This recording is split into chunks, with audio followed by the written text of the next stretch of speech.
कारवांसराय में क़याम करने वाले तमाम मुसाफिरों की खिदमत में मेरा सलाम पहुँचे। आपने महसूस किया होगा कि आज कारवांसराय के दरो दीवार रोशन, कहीं हिलाल दमक रहे हैं, कहीं सितारे जगमगा रहे हैं और कहीं सफ़ेद रंग है, बर्फ़ सफ़ेद, और बहुत ज़्यादा है हरा रंग। ऐसा कि जैसे हमारे आका रसूलुल्लाह सल्लल्लाहु अलैहि वसल्लम के रोज़े के गुंबद का होता है, वैसा तो किसी का भी नहीं हो सकता, लेकिन उससे मिलता जुलता हरा रंग जिसमें पाकीज़गी, और वो जो रोशनी है चांद सितारों की, उसमें हमारे चेहरे मुनव्वर हो रहे हैं, दमक रहे हैं, और वो रोशनी हमें पहचान दे रही है, शनाख्त दे रही है।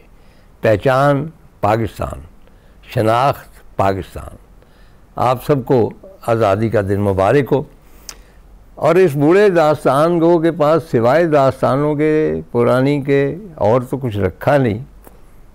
तो उन दिनों की कुछ दास्तानें जब हमने ये ख्वाब देखा था, और ख्वाब की ताबीर बाद में हुई, लेकिन वो जो ख्वाबनाक दिन थे वो बड़े यादगार थे। कह लीजिए कि आज से 80 बरस पेशतर, मैं 5-6 बरस का था, चैमरलैंड रोड पे हम रहते थे, ग्वाल मंडी के पास। 3 मंजिला मकान था, वही जो टिकों वाला होता है, पुराना, बड़ा ऊंची छतों वाला, जिसके रोशनदानों के साथ वो रस्सियाँ लटक रही होती, और कलीशुदा तमाम कमरे। तो सुबह सवेरे मैंने महसूस किया कि आज बहुत चहल पहल है घर में, और ख़ास तौर पे मेरे अब्बा जी और मामू जान वो तैयार हो रहे हैं, और वो अपनी अपनी पगड़ियाँ तैयार कर रहे हैं। ख़वातीन हज़रात, ये जो पंजाब की पगड़ी होती है ना, ये एक्चुअली पग होती है। पगड़ी मुख्तसर होती है, ये तुर्रे वाली जो जिसको कहते हैं शिमले वाली पग, उसके नीचे छोटा सा वो आता है गोल्डन सा तुर्रा, उसके ऊपर वो बांधी जाती है। अब पग बांधना जो है एक स्टेट ऑफ आर्ट चीज़ होती है, हर कोई पग नहीं बांध सकता था।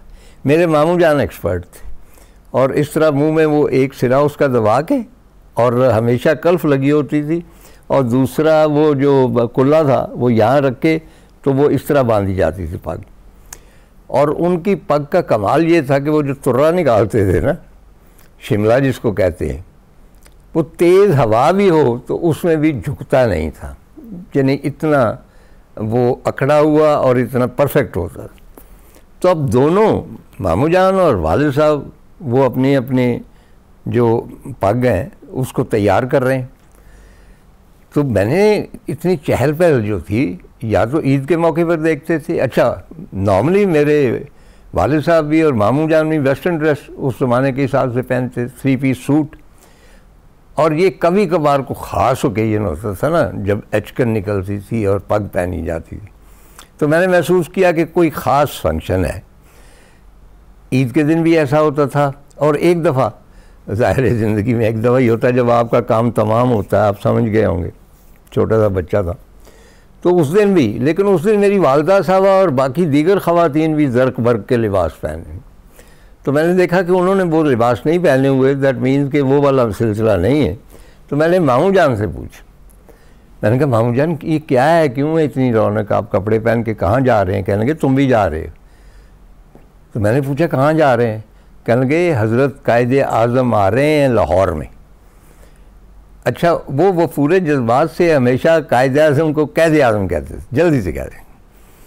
तो मैंने कहा कहाँ आ रहे हैं? कहने लगे बस आप चलो, वो कॉलेज नहीं है रेलवे रोड पे, इस्लामिया कॉलेज, वहाँ आ रहे हैं।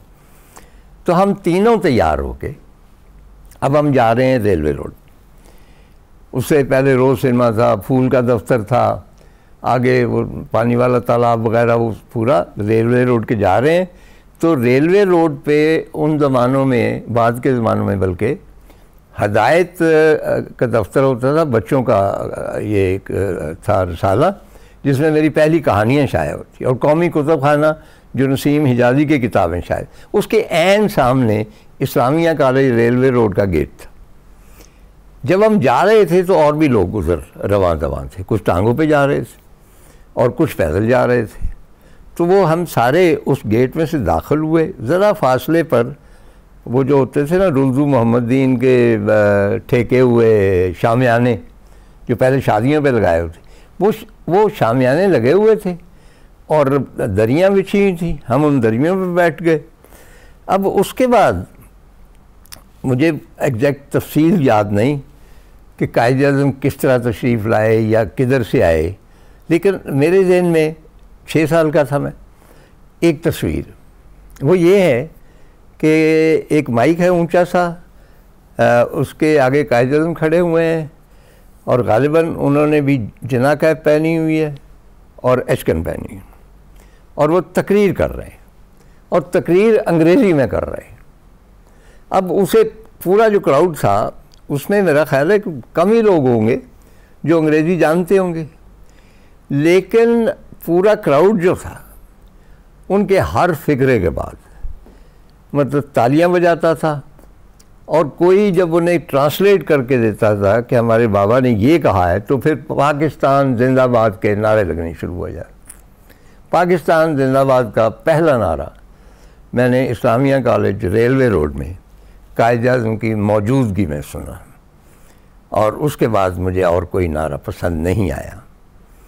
वहाँ से फारिग होके जब हम बाहर निकल रहे थे तो गेट के पास मुस्लिम लीग का एक रज़ाकार एक छोटी सी संदूकची लेके बैठा हुआ, तो मेरे वालिद साहब ने उसमें, अब मुझे एग्जैक्ट याद नहीं, 5 या 10 रुपए का नोट डाला और वो बहुत बड़ी रकम होती थी, 500 कह ले, 1000-2000 भी, मतलब है कि 5-10 रुपए में घर का मतलब ख़र्चा चल जाता था पूरे 8-10 दिन का। तो मुझे इसलिए हैरत हुई कि जब वो नोट उन्होंने इसलिए डाला कि वहाँ जो रज़ाकार था उसने एक कागज़ का छोटा सा इतना सा परचम छपा हुआ मुस्लिम लीग का, उसके ऊपर ग्रीन रंग था और ज़ाहिर चांद तारा था, वो मेरे यहाँ पे लगा दिया। एक वो जो पेन होती है ना आम सी पेन, उससे यहाँ पे लगा दिया। तो मैंने वाले साहब से कहा कि जी ये इतनी कीमत का है ये कागज़ का छोटा सा परचम, आपने इतने पैसे डाल दिए। तो उन्होंने कहा बेटे ये इस परचम की कीमत नहीं है, इन पैसों से पाकिस्तान बनेगा।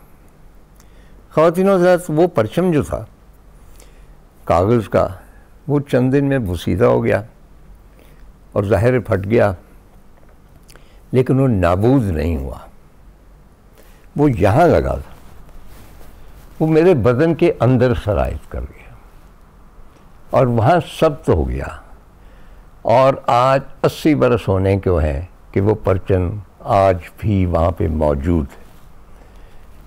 1.5-2 साल पहले मुझे दिल के हवाले से कुछ सिलसिला हुआ तो मुझे पेस में करने का लगाया गया, वो भी यहीं पे लगाया जाता है।